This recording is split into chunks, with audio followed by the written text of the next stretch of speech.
ভবনকে উদ্বোধনী অনুষ্ঠান, সেই ভবনটাকে শুধু ভবন হিসেবে চিন্তা করলে চলবে না। এই ভবনটি আমাদের আগামী ভবিষ্যৎ প্রজন্মের সন্তানদের স্বপ্ন পূরণের একটি মাধ্যম।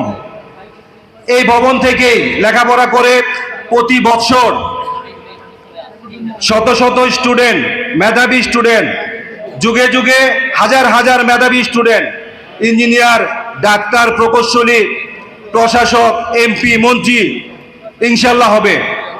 আমি ওনাদেরকে ধন্যবাদ জানাই এত কষ্ট করে আমাদের প্রোগ্রামে। পাশাপাশি আমি আমাদের এমপি মহোদয়কে ধন্যবাদ জানাই, উনি আমাদের এই কলেজটিকে অনার্স কার্যক্রম এবং ডিগ্রি কার্যক্রম এবং ইউনিভার্সিটি কার্যক্রম পরিচালনা করার জন্য ইতিমধ্যে ডিউ লেটার প্রেরণ করেছেন। এবং শুধু তাই নয়, আমরা আশা করি এই বছরের মধ্যেই এই কলেজটি আমাদের ইউনিভার্সিটিতে রূপান্তরিত হবে। এবং আমাদের এমপি মহোদয়কে পুনরায় ধন্যবাদ জানাই। আপনারা জানেন আমাদের সিদ্ধিরগঞ্জে 2007 সালে একটি হাসপাতালের অনুমোদন হয়েছিল। 19 বছর যাবত ওই হাসপাতালের ডাক্তার, নার্স, অন্যান্য স্টাফ সবাই আছে এবং তারা বেতন বোনাস নিচ্ছে, কিন্তু কোনো দৃশ্যমান হাসপাতাল আমাদের সিদ্ধিরগঞ্জে নেই। এমপি মহোদয় ইতিমধ্যে এই বিষয়টি নিয়ে সংসদে পরপর 2 বার বক্তব্য রেখেছেন। আমি ওনার কাছে অনুরোধ করব, এই যে হাসপাতালটি 3 একর জায়গা প্রয়োজন, আমাদের মুক্তিযুদ্ধ পুকুরে 11 একর 25% জায়গা আছে, এখান থেকে 3 একর জায়গা নিয়ে হাসপাতালটি যেন আমাদের এই 7 নম্বর ওয়ার্ডে উনি করার ব্যবস্থা করে দেন। পাশাপাশি ওনাকে আবার অনুরোধ জানাবো, আমাদের এখানে আমাদের প্রশাসক সাহেব উপস্থিত আছেন, আমাদের চেয়ারম্যান মহোদয় উপস্থিত আছেন।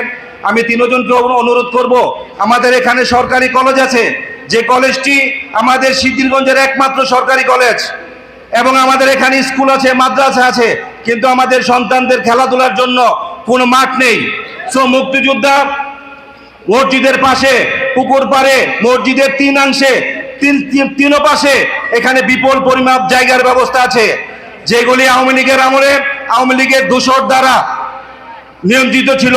আমি ওনাদেরকে অনুরোধ করব, এই জায়গাগুলো তাদের কাছ থেকে নিয়ে এসে এক সরকারি কাজে ব্যবহার করে সরকারি মাধ্যমে এখানে মাঠের ব্যবস্থা করে দেওয়া হোক।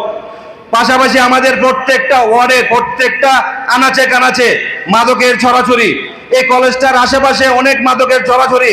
আমি যদি বলতে চাই, ডিএনডির আশেপাশে প্রত্যেকটা জায়গায় সন্ধ্যার পরে মাদক বিক্রি করে, আমরা সবাই দেখি, সবাই জানি, প্রশাসনও জানে, কিন্তু কেন আমরা শুধু বড় বড় কথা বলি কিন্তু বাস্তবে তা প্রতিফলন হচ্ছে না।